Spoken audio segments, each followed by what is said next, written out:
Welcome back to another video. बड़ों को प्रणाम, छोटों को आशीर्वाद और मेरी उम्र के नौजवानों यू आर प्रो।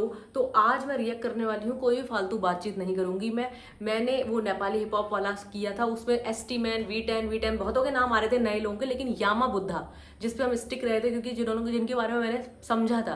भाई जिनके बारे में नया जानने चाह रहे हो उसको सुनो ना, क्योंकि मुझे इनके बारे में नहीं पता था।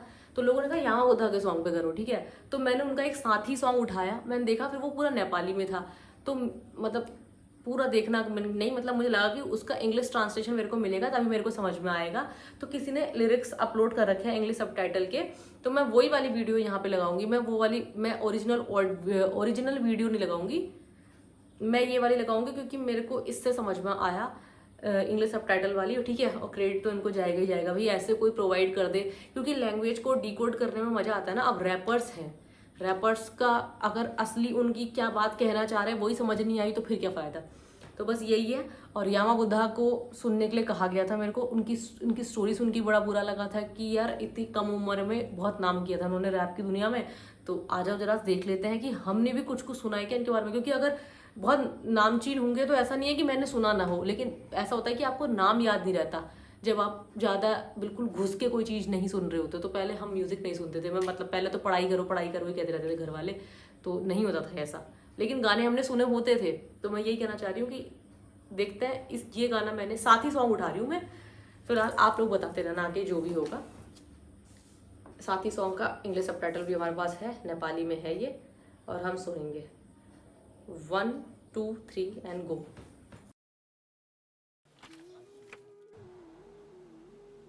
इसका जो बीट आ रही है ना वो तो हमने इंस्टाग्राम पे सुनी है,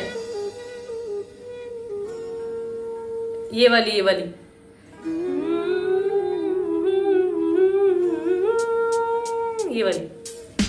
मेरो बाल्यकालदेखिको मिल्ने साथी, हाम्रो मित्रता अरू सम्बन्ध भन्दा माथि। हामी सहर घुम्न जान्थ्यौं राति राति भागी भागी, फ्रेन्डशिप के बारे में। आमा बुवालाई ढाँटी मर्न र मार्न तयार, एकअर्काको लागि सधैँ सँगै बस्थ्यौं। स्कुल पढ्दा हामी दुबई नजाने यदि एउटा बिरामी, जे पनि बाँड्ने हाम्रो राम्रो थियो पानी। उसले एक दिन चुरो चल्काइ सोध्यो ओए खाने, मैले पनि ताने संकोचै नमानी। दिन बित्दै गयो अनि लाग्यो त्यसको बानी, बिस्तारै कुलतमा फसियो जानी नजानी। गाजा अनि गोटी सामान र पानी, यो पछि त्यो त्यो पछि त्यो दामी। छ्याप नभई दिन पनि राम्रै नलाग्ने, त्यसपछि फेरि कहिले उस्तै रहेनौ हामी।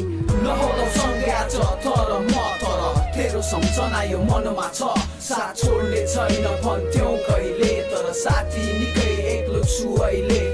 नहोदौ सँगै आज तर म तर तेरो सम्झना यो मनमा छ, साथ छोड्ने छैन भन्थ्यौ कहिले, तर साथी निकै एक्लो छु अहिले। यसरी नै लागु पदार्थमा डुब्दै गयौं, गलत निर्णय खराब परिणामको शिकार भयौं। कतिलाई कुट्यौं लुट्यौं, कतिलाई ठग्यौं, घरमा आफ्नै आमा बुवासँग जर्थ्यौं।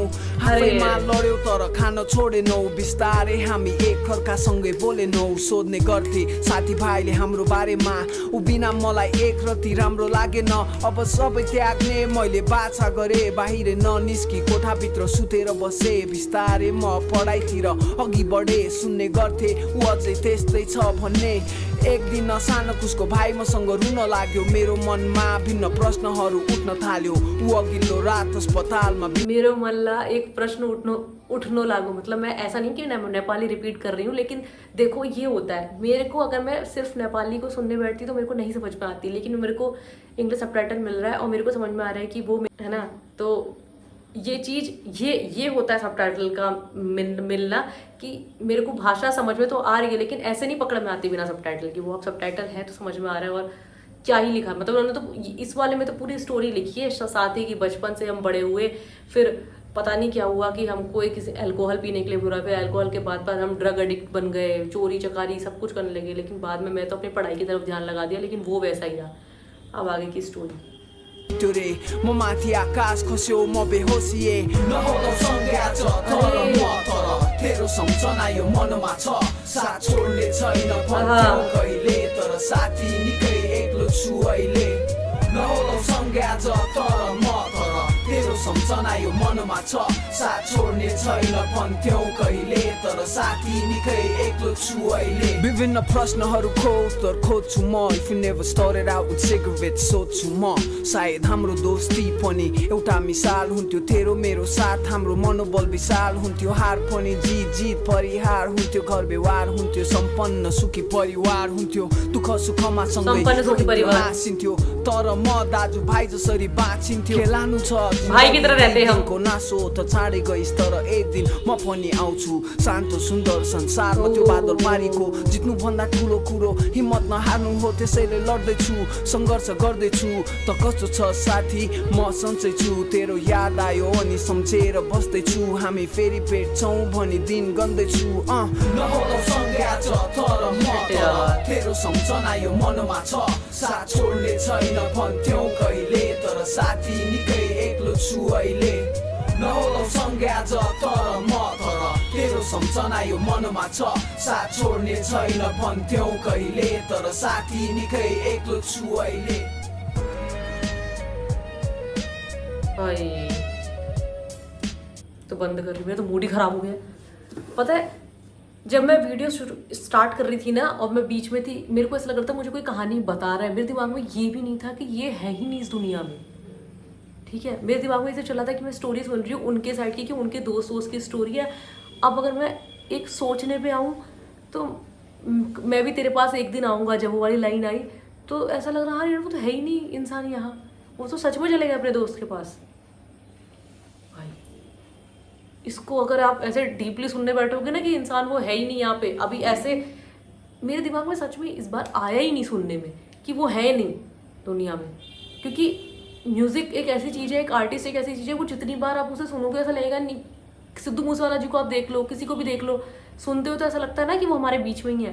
तो इस वीडियो में मेरे दिमाग में था तो यही कि वो नहीं है, इसलिए यामा बुद्धा उस टाइम पे बहुत वो थे, उस टाइम पे उन्होंने रैप करना शुरू करा था और आज मैं गाने सुन रही हूँ और बहुत कमाल का है भाई, बहुत कमाल का। मतलब जो नेपाली लैंग्वेज का उन्होंने सिंक बिठाया पूरा। और ऐसा नहीं है कि मेरे को पता है, अब देखो हमारी हिंदी अच्छी है, संस्कृत हमें हिंदी इतनी अच्छी पकड़ में आती है कि हमें समझ में आती है, नेपाली ऐसे नहीं आएगी, जल्दी जल्दी कोई बोल जाएगा नहीं आएगा, लेकिन एक सबटाइटल दिखेगा तो उससे हम समझ जाएंगे कि ऐसे बोल रहे हैं। बहुत ही प्यारे, बहुत ही प्यारी भाषा को जिस तरह से उन्होंने यूज़ किया, बहुत ही प्यारी जो स्टोरी भी किया। वो लोग कहानी रियल होगी, हो भी सकती है ना, अब उन्होंने अपनी कहानी के तौर पे लिखा है, लिखने वाला इंसान उसमें कुछ भी कस्टमाइज़ कर सकता है, पर एक तरह की सच्चाई बताना ही चाहता है। रैपर तो मुझे लगता है वो अब सच्चाई लिखने के लिए ही बैठते हैं कि है ना, वो कुछ आर्टिकुलेट तो कर नहीं रहे उसमें कि कुछ नया नया बढ़ा देंगे, है ना, फैसिनेटिंग वाला तो नहीं कर रहे हैं अभी, वो सच्चाई लिख रहे हैं। तो भाई बहुत कमाल रहता। मतलब आगे और सुनूंगी और भी जो इनके सॉन्ग्स होंगे जो लिखे थे इन्होंने, लेकिन मैं इसमें भूल चुकी थी कि वो है या नहीं है। मुझे सच में मैं स्टोरी में खो गई थी, लेकिन जो एंड करा, जो आई कि मैं तेरे पास आऊँगा, मैंने कहा हाँ यार तो सच में ही नहीं है यहाँ, तो बस। लेकिन जो इंसान नहीं है उसका काम है हमारे पास, तो उसके काम को अभी भी सुन रहे हैं। देखो लौट फिर के फिर से इंसान सुन रहा है, पता नहीं 10 साल पहले, पता नहीं कितने साल पहले लिखा था इसमें। ये वाला तो मैं इंग्लिश ट्रांसलेशन देख रही हूँ तो वो भी 2021 में आया है, 3-4 साल पहले। तो मज़ा आया मुझे देख के, मुझे अच्छा लगा इनका। मैंने नहीं सुना था इस तरह का, लेकिन मैंने इंस्टाग्राम पे ये वाली जो स्टार्टिंग की बीट थी वो बहुत सुनी थी, ना ना ना ना ना ना ना ना ना ना ना, है ना। तो अगर आप लोग पहली बार चैनल पे आए हो, कोई भी चीज़ आपको अच्छी लगती है तो लाइक कर देना, शेयर कर देना, सब्सक्राइब कर देना और अपनी फरमाइशों को जरूर लिखना कमेंट सेक्शन में, ठीक है। फिलहाल मैं जा रही हूँ, bye bye, take care, Tata.